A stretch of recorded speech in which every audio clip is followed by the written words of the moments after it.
Wish my sister hadn't burnt my Moss Man. What does Moss Man smell like when he is burnt? It didn't smell good. Yeah, it did not smell good. I don't think they planned for that in the R&D process. That may have been the plan for Stinkor. That's how they came up with it. You didn't know that you were actually on the R&D track. They were spying on you the whole time. Yes.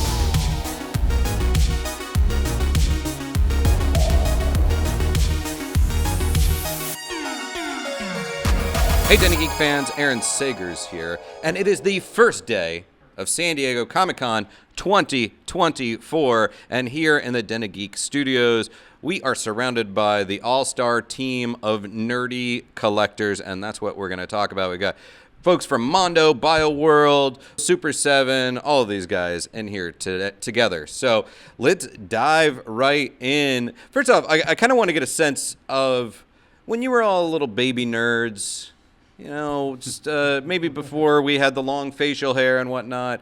What was your collector origin story? What were the stuff that you were kind of getting into at a younger age? Peter and Hector, why don't you guys start? I'm probably like most of you guys, big TMNT guy, Godzilla guy, Ghostbusters were huge, and then Masters of the Universe. I feel like that's the DNA of my nerdy collectorness, I would probably say. Yeah, pretty much the same for me. Yeah. I mean, for me, real Ghostbusters was one of my favorite things as a kid, collecting. And then, of course, any Godzilla product I can get my hands on. It was very difficult at the time. There weren't many. Yeah, there weren't many. We had to go to our local, like, Japanese market to find, like, some imported soft vinyl figures. So, yeah, Godzilla, Ghostbusters, Motu, TMNT, all that good stuff. Yeah. Okay. How about you, Paul? Definitely G.I. Joe to start, and then gravitated into He-Man. Wish my sister hadn't burnt my Moss Man. Ooh. That would be worth a little more money right now. And then kind of pivoted into trading cards then after that. Mostly baseball, but that was my thing. What does Moss Man smell like when he is burnt? It didn't smell good. Yeah, it did not smell good. I don't think they planned for that in the R&D process. That may have been the plan for Stinkor. That's how they came up with it. You didn't know that you were actually on the R&D track. They were true. spying on you the whole time. Yes, Exactly. it led to something better. And Brian, how about you? I know we've talked a little bit about this before, but yeah, go. I mean, it was Star Wars for me as a kid. That came out, and I think the thing for all of us probably is the same thing, is that we spent far more time experiencing these IP through the toys, playing with the toys, than we ever did watching the movies or TV shows. So I think that's why collectibles become so integral to what we do, is because that's what we spend our time with, and that's what we love so much more than the actual source material. Okay, so San Diego Comic-Con 2024. I'm really curious about you guys, what the vibe is like out there, because man, it feels pretty crazy to me.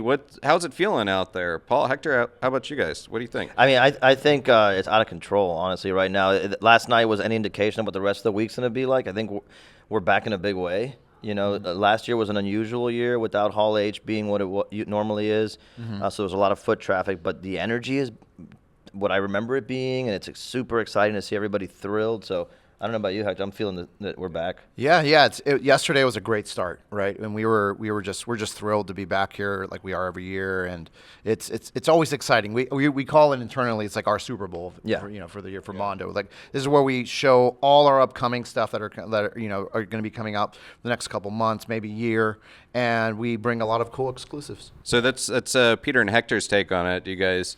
How do you feel out there right now? I mean, I think we've all been wanting San Diego to feel like the giant, like all-encompassing, overwhelming thing that it is. In the last couple of years, it was like, it's back and it's cool and it's fun and I can walk to the bathroom easy, which is really cool. It's a privilege. But it didn't have that kind of that mania, electricity that's in the air when it's just complete pandemonium.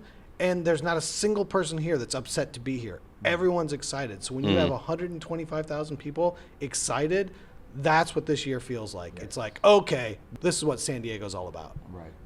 Yeah, it really is almost a hurricane of fandom, if you will. It's overwhelming, but it's overwhelming in a good way. And I think, last night and even this morning represented that, just from the crowds again and the excitement that you can feel just walking. What are you guys rolling out at the con? What can people look for? We have a huge announcement for the real Ghostbusters happening later today.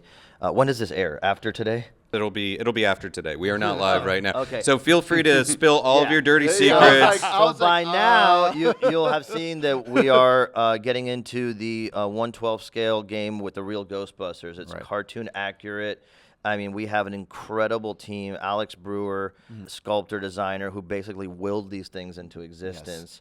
And when you see them, it's unreal because there's so many amazing toy companies creating the stuff we've always wanted to see, and this feels like the last thing that was left, and they're just so exciting to see them. People are going to lose their minds. It's a big moment for toys. That's cool. I'm very excited about that it's as a real huge. Ghostbusters You like fan. ghosts, I've heard. Yeah. That is true. Yes, I have Into the known many. paranormal, Yeah.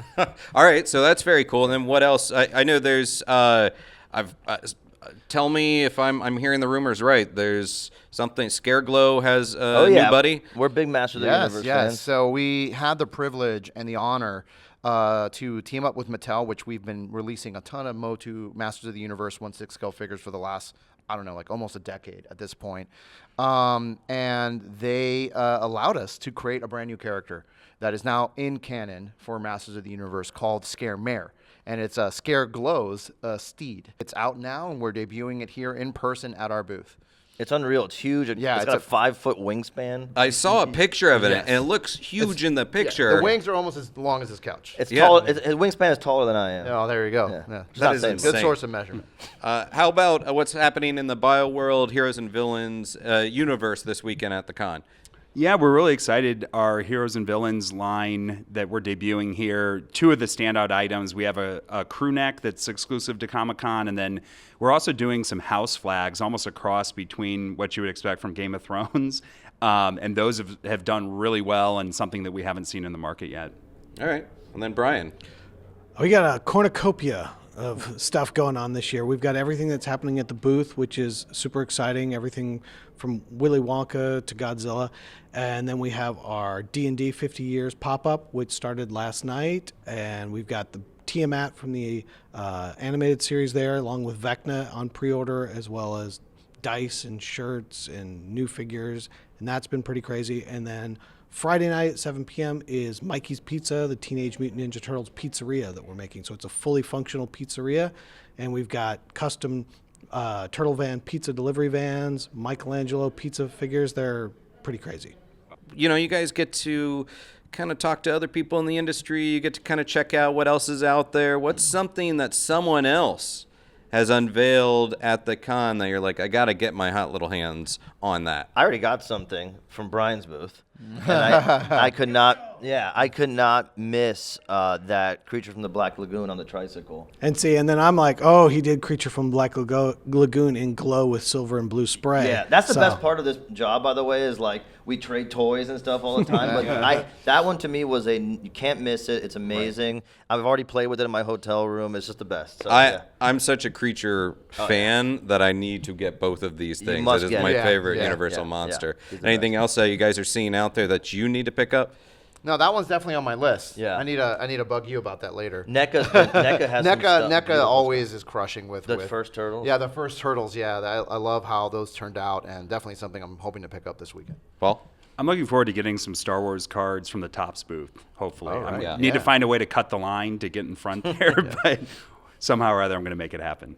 Was there, and I know, Brian, your whole company motto is you made the stuff that we didn't have, right? Yeah. And was there any toy action figure collectible hack that you did when you were a kid because you didn't have that toy, so you had to kind of make it work? Like, for instance, my for instance is what was his name? The Dreadnought Buzzsaw from G.I. Joe. He was my de facto Thor action figure because I didn't have a Thor. Was there anything like that you did? Mine was more that I just had little bits of everything because my mom worked at a flea market and swap meet. So then I would just have like Mego figures. I'd have 12-inch G.I. Joes. I'd have Star Wars.